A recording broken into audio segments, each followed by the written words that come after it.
Assalamualaikum warahmatullahi wabarakatuh. Alhamdulillahirrabbilalamin. Wassalatu wassalamu ala asyrafil anbiya'i wal mursalin Sayyidina Muhammadin wa ala alihi wa sahbihi ajmain, amma ba'du. Yang saya takdimi, pengasuh Pondok Pesantren Zainul Hasan Genggong, yakni Kiai Haji Mutawakkil Allah SHMM.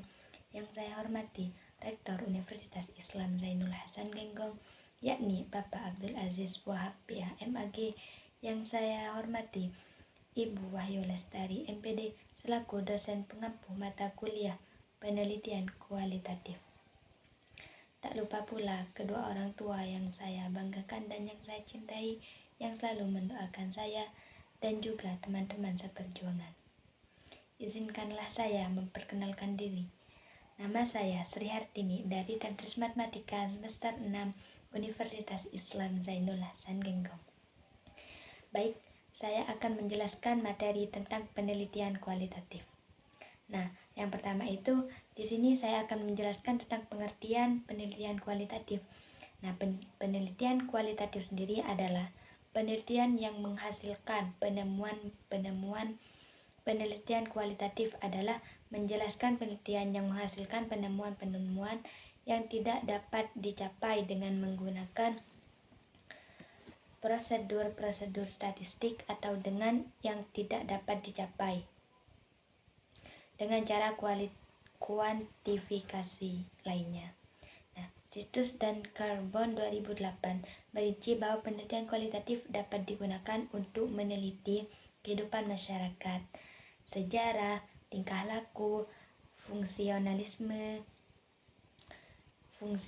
fungsionalisasi organisasi, gerakan sosial atau hubungan kerabat atau hubungan kekerabatan gitu.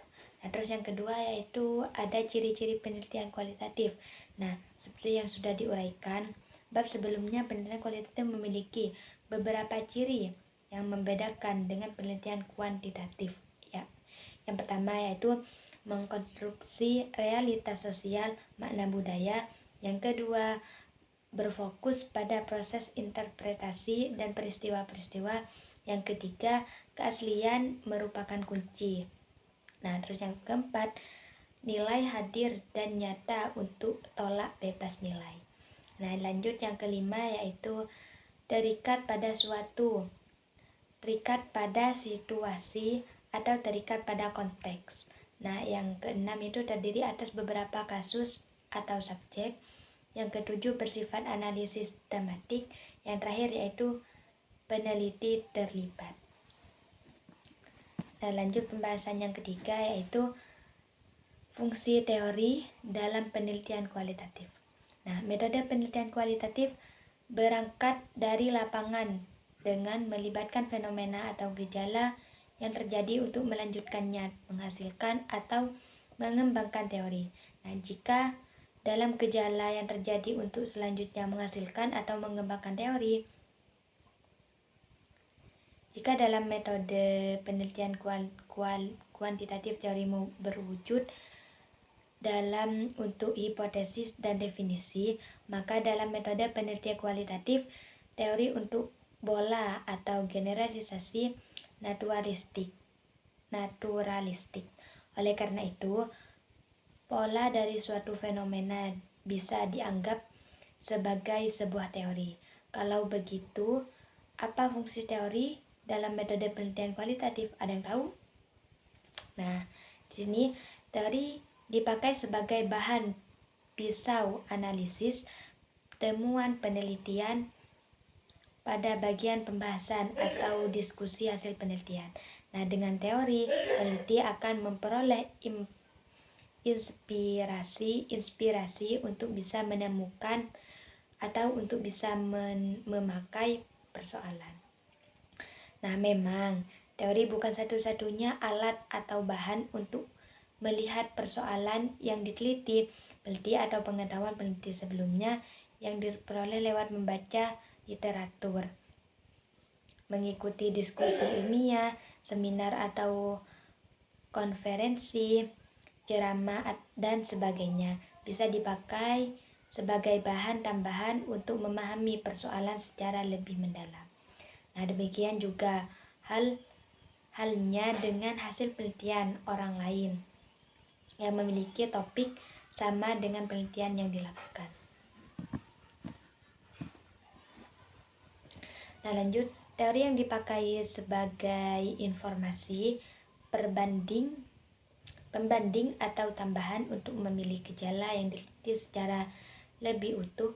Hal ini karena tujuan utama penelitian kualitatif adalah untuk memahami gejala atau persoalan, tidak dalam konteks mencari sebab atau akibat dari sebuah persoalan lewat variabel yang ada, melainkan untuk memahami gejala secara komprehensif. Nah, maka berbagai informasi mengenai persoalan yang diteliti wajib diperoleh. Informasi yang dimaksud termasuk dari hasil penelitian sebelumnya mengenai persoalan yang sama atau mirip. Misalnya, seorang mahasiswa agribisnis akan melakukan penelitian mengenai pemberdayaan petani, maka informasi dari mana saja lebih dari hasil penelitian sebelumnya yang mirip dengan tema tersebut. Nah, wajib disimpulkan, informasi itu tidak saja dipakai sebagai bahan perbandingan untuk memahami persoalan yang diteliti, tetapi juga untuk menegaskan bahwa peneliti tidak melakukan duplikasi atau penelitian sebelumnya.